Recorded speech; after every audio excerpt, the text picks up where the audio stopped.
કરુણા care foundation અમદાવાદમાં વર્ષ 2004થી કેન્સરના છેલ્લા તબક્કાના દર્દીઓને હોલિસ્ટિક પેલિએટિવ કેર નિઃશુલ્ક આપે છે, જેમાં કાઉન્સલિંગ આપવામાં આવે છે, ડેઇલી એમની જે દિનચર્યામાં જરૂર હોય જે વસ્તુઓની એ પૂરી પાડવામાં આવે છે, ફિઝિયોથેરાપી આપવામાં આવે છે, હીલિંગની સારવાર આપવામાં આવે છે અને પોષણ માટે જરૂરી એવું પ્રોટીન પાવડર પણ પૂરું કરવામાં આવે છે.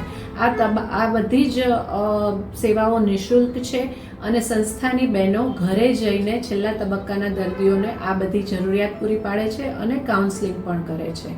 તો છેલ્લા તબક્કાના કેન્સરના દર્દીઓને આ બધી સહાયની જરૂર હોય તો સંસ્થાના નંબર પર સંપર્ક કરી શકો છો.